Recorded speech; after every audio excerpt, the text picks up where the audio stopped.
हमारे यूपी में सिर्फ आगरा जोन में ही हमारे चल रहा है कार्यक्रम, और इसको दिल्ली से भी यूनिसेफ का भी अवार्ड मिल चुका है। और इसकी आप सक्सेसफुल इसी से ही देख सकते हैं जिस हिसाब से इसको पूरे प्रदेश में इसको पेट प्रोजेक्ट की तरह इसको पूरे प्रदेश में लागू करने की एक योजना है। तो मुझे उम्मीद है कि आप लोग शायद जानते भी होंगे, जो 3 फेज हुए हैं आपके स्कूल कॉलेजों में भी ये प्रोग्राम पहले भी हो चुका होगा।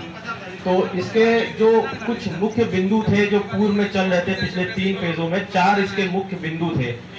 इसमें इस बार जो 4th फेज जो आज शुभारंभ हुआ है, इसमें 2 इसमें नए पिलर का एडिशन हुआ है। तो अब इसमें कुल 6 बिंदुओं पे हम लोग विस्तृत इसकी जब हम लोग आएंगे आपके स्कूल कॉलेजों में और इसकी विस्तृत आपसे बात करेंगे, आपको जागरूक करेंगे। इसका मुख्य उद्देश्य जो है मिशन जो जागृति का, आप जागृति वर्ड से समझ सकते होंगे, एक जन जागरूक अभियान है ये, जिसमें आप लोग को हम लोग समझाते हैं कुछ नई चीजों को जो आपसे उम्मीद करते हैं कि आप लोग अपने घर में जाएंगे और अपने फ्रेंड सर्किल में या अपने फैमिली सर्किल में इसको शेयर करेंगे और ये बातें हर जनमानस तक पहुंच जाए। तो यही हम लोग का एक पहल है इसमें।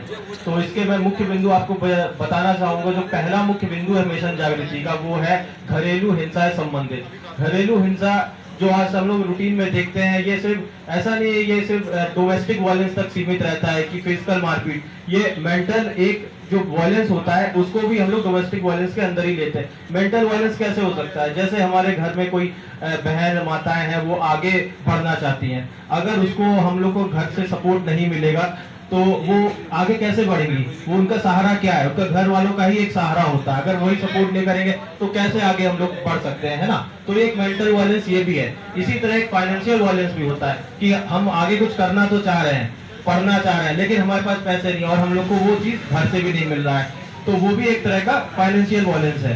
तो इस चीज से हम लोग कैसे इसका निपटारा करें? तो इन चीजों के लिए ऐसा नहीं है कि हर चीज के लिए कोई दंड या कानूनी ही वो होता है, कुछ चीजें काउंसलिंग से भी होता है। तो हम लोग आपसे बस उम्मीद ये करते हैं कि जब ऐसी चीजें हो तो आप बढ़ चढ़ के आगे आए, अपने अधिकारों को जाने। थाने, चौकी या 1090 जैसी जो अनेक सरकारी सेवाएं जो उपलब्ध हैं, इसको आप लोग महिला थाना, महिला बीट भी आजकल बनाई गई है, जहां पर सिर्फ महिला आप जाती होंगे, आप देखे होंगे बाजारों में भी हमारे महिला जो पुलिसकर्मियां हैं जा जाके सारी बहन माताओं से वार्ता करती हैं, उनकी समस्या जानने की कोशिश करती हैं। तो दूसरा जो इसमें मुख्य बिंदु है, इसमें साइबर अपराध, जो कि आपको पता होगा साइबर इस समय काफी जोरों शोरों से आगे बढ़ रहा है। साइबर क्राइम ही इस समय जो एनसीआरबी की रिपोर्ट भी है, वो साइबर अपराध इस समय का सबसे बड़ा अपराध माना जाता है। और आजकल आप देख रहे एटीएम से फ्रॉड होने लगे हैं, और इस समय तो डिजिटल अरेस्ट वाला भी चल रहा है। आप उससे अवेयर होंगे उस सब चीजों से भी कि कोई फोन आता है और आपको गुमराह करने की कोशिश करी जाती है। इन सब से कैसे निपटारा किया जाए, तो इसके लिए भी एक सरकारी नंबर है 1930 का। जैसे अगर कभी भी आपको कोई एटीएम का जैसे मैसेज आता है आपके फोन में कि इतने रुपए आपके कार्ड से डेबिट कर लिए गए हैं, या हो सकता है उससे फोन भी आ सकता है कि आप अपना एटीएम बता दो, पिन बता दो, या फिर 4 डिजिट आखिरी के बता दो। तो आपको इसमें करना कुछ नहीं है, इसमें घबराने की कोई बात नहीं होती है। सीधे आप 1090 पे सबसे पहला होता है कि अपना बैंक अकाउंट जो है उसको आप फ्रीज करवा दो, ताकि जो पैसा अभी तक निकल गया है वो बच जाए और वो सुरक्षित रहे। तो इसी तरह तीसरा जो इसका मुख्य बिंदु है वो है जो फॉल्स केसेस हम लोग लिखवाते हैं। कई बार अक्सर देखा जाता है कि पुरुष में झगड़ा होता है और हम महिलाओं को आगे करके अपना निजी स्वार्थ उसको निकालते हैं। क्यों? क्योंकि हम लोग समझते हैं कि महिलाएं बहुत एक सॉफ्ट विक्टिम है, उनको आगे बढ़ाने से हमारे निजी स्वार्थ पूरे हो जाएंगे।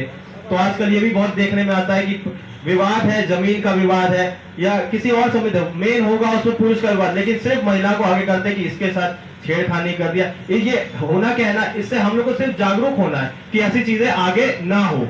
और यही आप लोग अपने घर में, अपने परिवार में, अपने फ्रेंड सर्किल में ये सब चीजों को आप लोग जागरूक करना है। इन सब चीजों से कोर्ट कचहरी के केस होते हैं, उसमें होता क्या है, विवाद था पुरुष में, हुआ क्या, महिलाओं को करके मुकदमा लिखवा दिया गया।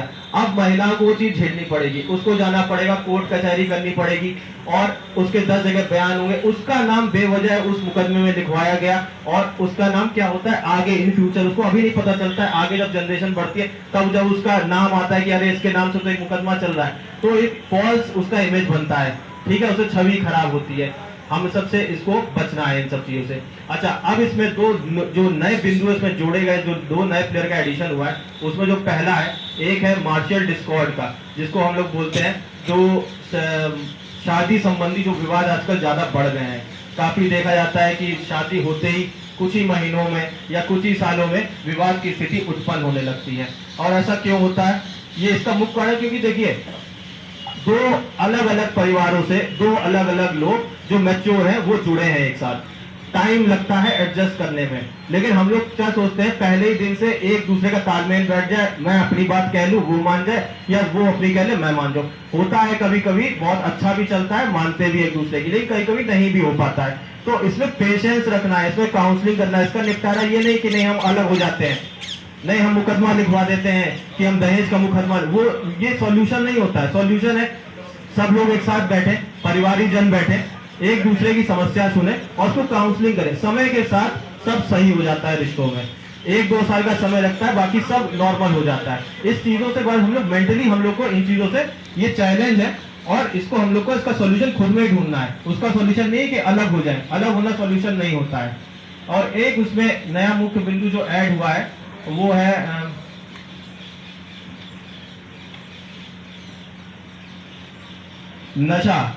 नशा मुक्ति।